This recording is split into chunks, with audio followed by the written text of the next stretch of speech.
Assalamualaikum warahmatullahi wabarakatuh.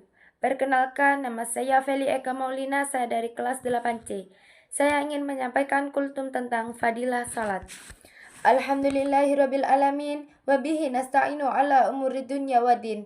Wassalatu wassalamu ala mursalin wa ala alihi wa sahbihi ajmain, amma ba'du.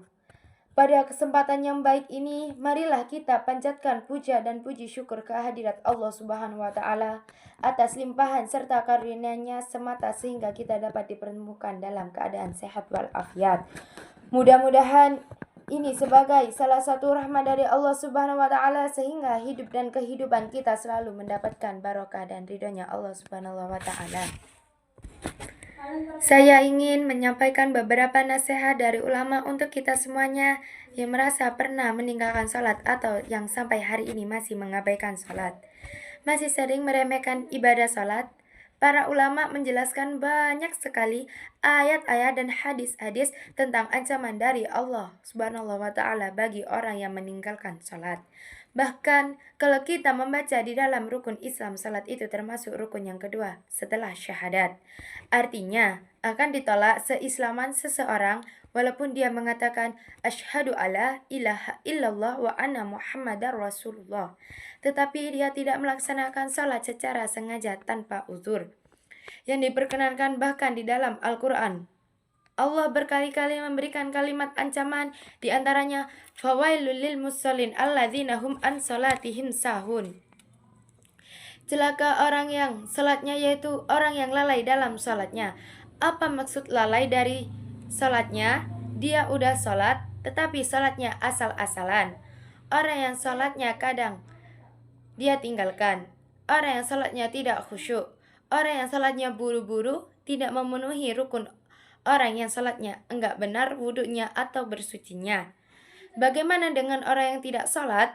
Makanya Allah Subhanahu wa Ta'ala menggolongkan di antaranya ciri-ciri yang paling jelas terhadap kemunafikan seseorang adalah dia malas dalam ibadah salat. Bukan tidak salat, malas dalam ibadah salat.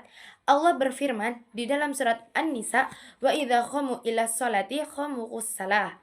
Kalau mereka berdiri untuk salat, mereka berdiri dalam keadaan kusalah, bermalas-malasan. Mungkin kita salat, tetapi apakah salat kita termasuk bermalas-malasan?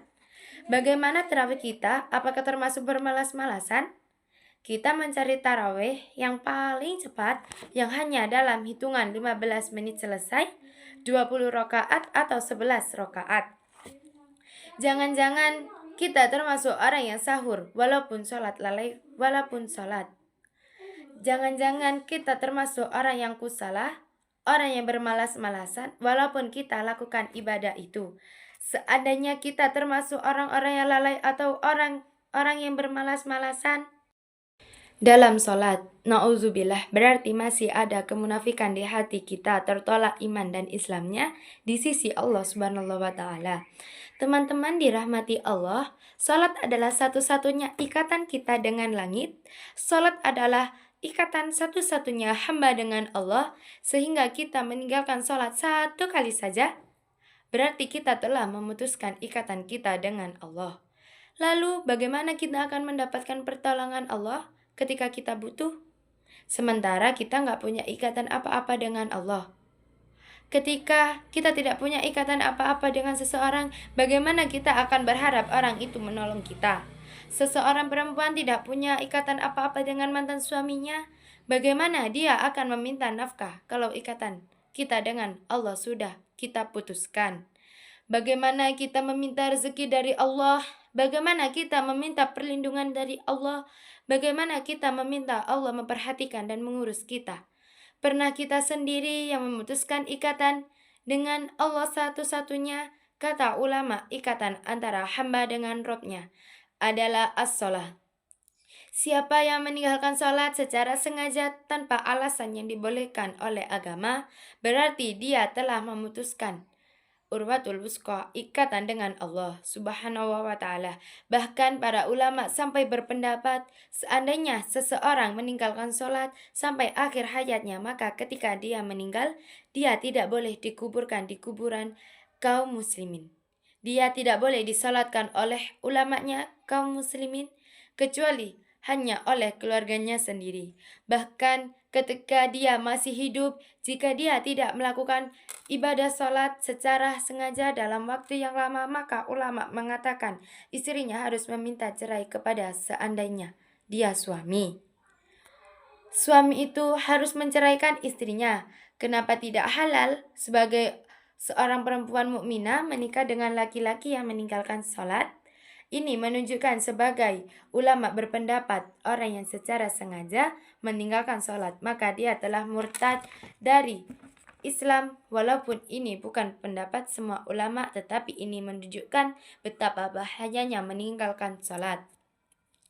Nanti di akhirat, sholat adalah amal pertama yang akan ditanya oleh Allah. Seandainya sholat kita benar, maka amal yang lain akan Allah perbaiki. Seandainya sholat seseorang itu rusak, maka semua amal yang lain akan ikut rusak bersama dengannya. Sholat sesuatu yang gak bisa kita abaikan apapun alasan kita. Kita boleh tidak membayar zakat kalau kita tidak mampu. Kita boleh tidak naik haji kalau kita tidak mampu. Kita boleh tidak puasa kalau kita tidak mampu dengan cara dikhotok atau dibayar fidyah.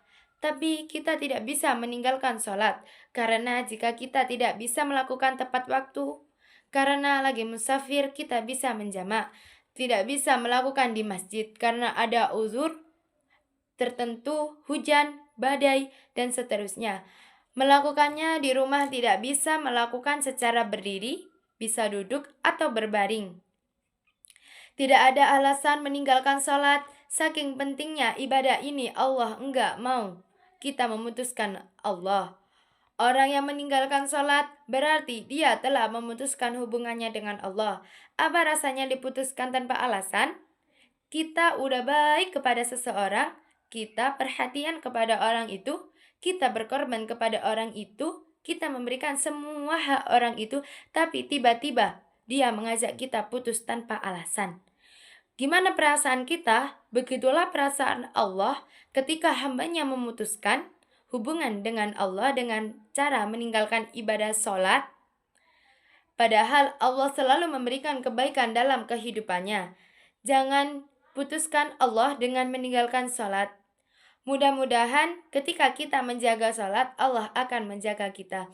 Barakallahu fikum. Terima kasih. Wassalamualaikum warahmatullahi wabarakatuh.